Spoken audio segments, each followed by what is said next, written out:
Hello बच्चों, स्वागत है एक बार फिर से आप सभी का अपने YouTube channel CBSE ATC classes 6 7 8 पे।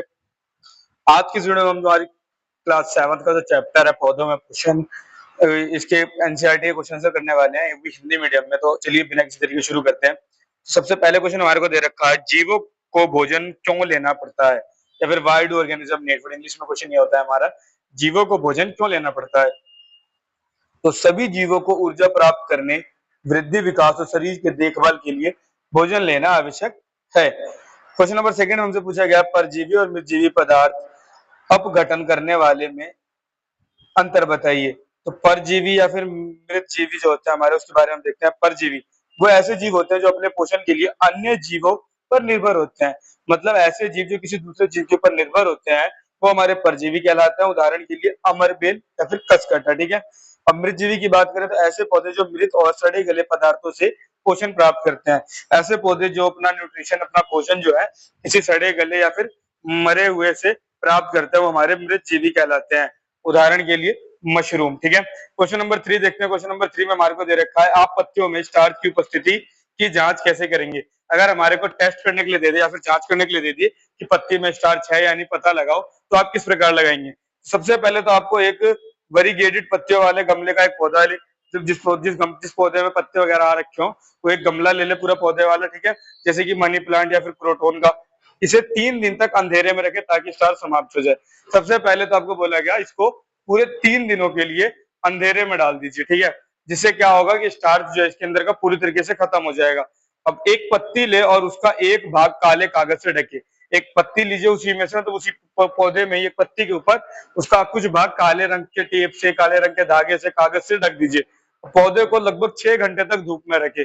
पत्ती को तोड़े और ढके हुए तथा खुले भाग को चिन्हित करें। जब आप पत्ती को खोल लेंगे तो आपका जो ढका हुआ भाग था, तो जहां पे आपने टेप लगाया था, वहां पे आप निशान लगा लीजिए कि मैंने इस एरिया पे निशान लगा दिया कि ये मेरा जो था, इसके ऊपर मैंने टेप लगाया था। अब पत्ती को उबलते पानी में डुबोए, कह रहे हैं पत्ती जो है आपकी, उसको उबलते हुए पानी में डुबोइए। फिर इसे अल्कोहल में डालकर वाटर बाथ में गर्म करें। इसको अल्कोहल में डाल दीजिए, फिर इसको हल्का सा गर्म भी करना है। अब पत्ती पर आयोडीन घोल को डुबोए या फिर आयोडीन विलियन को डाले उसके ऊपर, ठीक है। जब आयोडीन विलियन डालेंगे तो जहां स्टार्च होगा वह हिस्सा नीला काला रंग का दिखाएगा। अगर स्टार्च होगा तो नीला काला रंग आएगा, नहीं होगा तो नहीं आएगा। अगर नीला काला रंग आ जाता तो हम कह देंगे कि हाँ जी, पत्ती के अंदर स्टार्च मौजूद है। क्वेश्चन नंबर 4 देखते हैं। क्वेश्चन नंबर 4 में हमारे को दे रखा है, प्रश्न 4 हमसे कहते हैं, हरे पौधे में भोजन संश्लेषण की प्रक्रिया का वर्णन कीजिए। हरे पौधे जो होते हैं, इनमें भोजन संश्लेषण की प्रक्रिया जो है, इसका वर्णन करना है। तो पत्तियां जो होता है पौधों के की भोजन बनाने की फैक्ट्री होती है। पत्तियां जो होते हैं हमारे, वो पौधे के अंदर भोजन बनाने की फैक्ट्री होती है। पानी और खनिज जड़ों से पानी और खनिज जड़ों से पत्तियों तक पहुंचते हैं। पत्तियों में क्लोरोफिल नामक हरा रंग होता है, या फिर हरा रंग होता है, जो सूर्य की ऊर्जा को पकड़ता है या फिर सूर्य की ऊर्जा को अपने अंदर खींचता है। यह ऊर्जा कार्बन डाइऑक्साइड और पानी से भोजन तैयार करने में प्रयोग होती है। अब ये जो ऊर्जा जो पकड़ रहा है, जो सूरज की रोशनी खींच रहा होता है, इसी ये क्या करता है, कार्बन डाइऑक्साइड और पानी की मदद से भोजन बनाने का काम कर देता है। पांचवा पार्ट देखते हैं। पांचवें पार्ट में हमारे को दे रखा है, एक चित्र की सहायता से दर्शाइए कि पौधे ही अंतिम भोजन स्रोत है।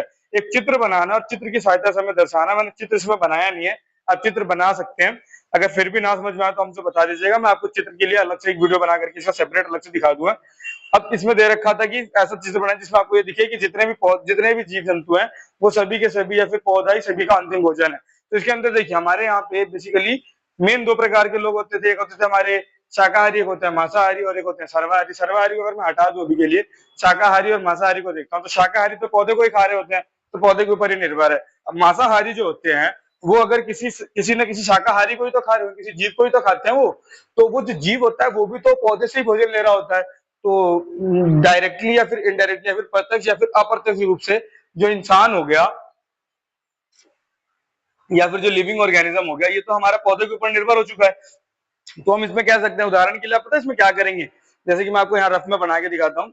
इंसान बना देंगे, पौधे को खा रहा है। इंसान जानवर को खा रहा है, जानवर पौधे को खा रहा है।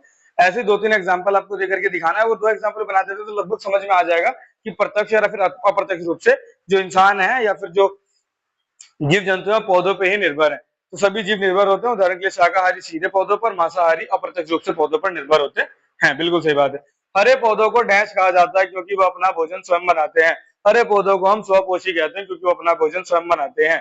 पौधे द्वारा संश्लेषित भोजन डैश के रूप में संग्रहित होता है। पौधे जो भोजन बनाते हैं उसको डैश के रूप में संग्रहित करते हैं, स्टार्च के रूप में संग्रहित करते हैं, या फिर स्टार्च को हिंदी में मंड भी लिखते हैं तो मंड भी लिख सकते हैं इसका, ठीक है।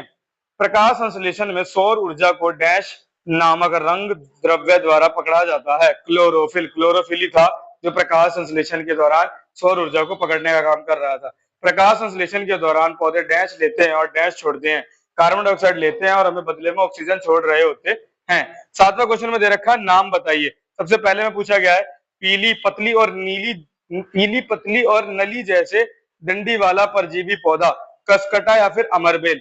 सेकंड, ऐसा पौधा जिसमें स्वपोषी और परपोषी दोनों प्रकार का पोषण होता है। एक ऐसे पौधे का नाम बताना है जिसके अंदर स्वपोषी भी होता है और परपोषी भी होता है, तो इसका हो जाएगा हमारा पिचर प्लांट या फिर वीनस फ्लाईट्रैप। पिचर प्लांट जो होता है ये भी कीड़ों को खाता है और साथ ही साथ ये प्रकाश संश्लेषण भी कर रहा होता है, और वीनस फ्लाईट्रैप जो है ये भी कीड़ों को खा रहा होता है और साथ ही साथ ये भी प्रकाश संश्लेषण कर रहा होता है, तो इसका हो जाएगा हमारा पिचर प्लांट और वीनस फ्लाईट्रैप। तीसरे पार्ट को देखते हैं। तीसरे पार्ट में हमारे को दे रखा है पत्तियों में गैसों के आदान प्रदान के लिए छिद्र। पत्तियों के अंदर जो गैसों के आदान प्रदान के लिए छिद्र होते हैं उसको हम क्या कहते हैं, तो उस छिद्र को हम रंध्र कहते हैं। आठवां प्रश्न देखते हैं। आठवें प्रश्न में पूछा गया सही उत्तर पर टिक लगाए। अमरबेल एक उदाहरण है। अमरबेल जो है एक उदाहरण है किसका, स्वपोषी का, परजीवी का, सेप्रोट्रॉफ का या फिर मेजबान का, तो ये हमारा परजीवी का एक उदाहरण हो जाएगा। बी वाले पार्ट में पूछा गया ऐसा पौधा जो कीड़ों को पकड़ता है और खाता है। एक ऐसे पौधे का नाम बताना जो कीड़ों को पकड़ता है और उसको खा जाता है। इसका आंसर हो जाएगा हमारा pitcher plant, option number 3 pitcher plant, ठीक है। इसके बाद हमारे को मिलान करने के लिए दे रखा है, हमने सीधे मिलान करके ही लिख दिया है, थोड़ा सा ये बिगड़ गया, इसको समझने की कोशिश कीजिए। क्लोरोफिल कहाँ पे होता है, पत्ती में पाया जाता है। नाइट्रोजन बैक्टीरिया लेकर के आता है। अमरबेल क्या करता है, परजीवी एक होता है। जानवर परपोषी होते हैं, कीड़े खाने वाला पिचर प्लांट होता है, ठीक है। 10वां क्वेश्चन है सही या गलत बताने के लिए हमें बोला गया है। सबसे पहले पूछा गया है प्रकाश संश्लेषण के दौरान कार्बन डाइऑक्साइड मुक्त होती है। ये बात बिल्कुल गलत है। प्रकाश संश्लेषण के दौरान कार्बन डाइऑक्साइड तो अवशोषित की जाती है, उल्टा मुक्त तो हमारी वो हो रही थी, ऑक्सीजन होती है, ऑक्सीजन गैस होती है। स्वपोषी पौधे का सेप्रोट्रॉफ कहा, स्वपोषी पौधों को सेप्रोट्रॉफ कहा जाता है। जी ये बात भी बिल्कुल गलत है। स्वपोषी पौधों को सेप्रोट्रॉफ नहीं, स्वपोषी पौधों को ऑटोट्रॉफ कहते हैं। तीसरा, प्रकाश संश्लेषण का उत्पाद प्रोटीन नहीं होता, तो ये बात बिल्कुल सही है। प्रकाश संश्लेषण का उत्पाद प्रोटीन नहीं होता। प्रकाश संश्लेषण का जो उत्पाद होता है हमारा वो कार्बन डाइऑक्साइड गैस और ऑक्सीजन होता है, ठीक है। तो सॉरी गलत बता दिया मैंने। प्रकाश संश्लेषण का जो उत्पाद होता है वो हमारा ग्लूकोज और ऑक्सीजन होता है, ठीक है। चौथा पार्ट देखते हैं। चौथा पार्ट में हमारे को दे रखा है सौर ऊर्जा को रासायनिक ऊर्जा में बदला जाता है। सौर ऊर्जा जो होता है उसको हम रासायनिक ऊर्जा में बदल रहे होते हैं, बिल्कुल सही बात है। सौर ऊर्जा को रासायनिक ऊर्जा में बदला जाता है, तो हमारा सही हो जाएगा, ठीक है। आगे बढ़ते हैं 11वें क्वेश्चन के। 11वें क्वेश्चन हमारे को दे रखा है पौधे का कौन सा भाग वातावरण से CO2 लेता है। पौधे के भाग का नाम बताना है जो एटमॉस्फेयर से वातावरण से CO2 को ले रहा होता है, रंध्र ले रहा होता है। 12वां क्वेश्चन है पौधे वायुमंडल से मुख्यतः CO2 किस माध्यम से लेते हैं। पत्तियों के माध्यम से लेते हैं, पत्तियों के माध्यम से लेते हैं। ये था आपका पहला चैप्टर पौधों में पोषण के क्वेश्चन आंसर। उम्मीद करता हूं आपको सारे क्वेश्चन आंसर क्लियर हो गए होंगे। अगर किसी भी क्वेश्चन में किसी प्रकार का कोई भी डाउट आता है या फिर आप किसी भी क्वेश्चन के बारे में कुछ और जानना चाहते हो तो कमेंट सेक्शन से पूछ सकते हैं। आपको जिस भी चैप्टर की अगली वीडियो चाहिए उस चैप्टर के बारे में आप कमेंट कर दीजिए, जल्द से जल्द आपको चैप्टर की वीडियो प्रोवाइड करवा दी जाएगी।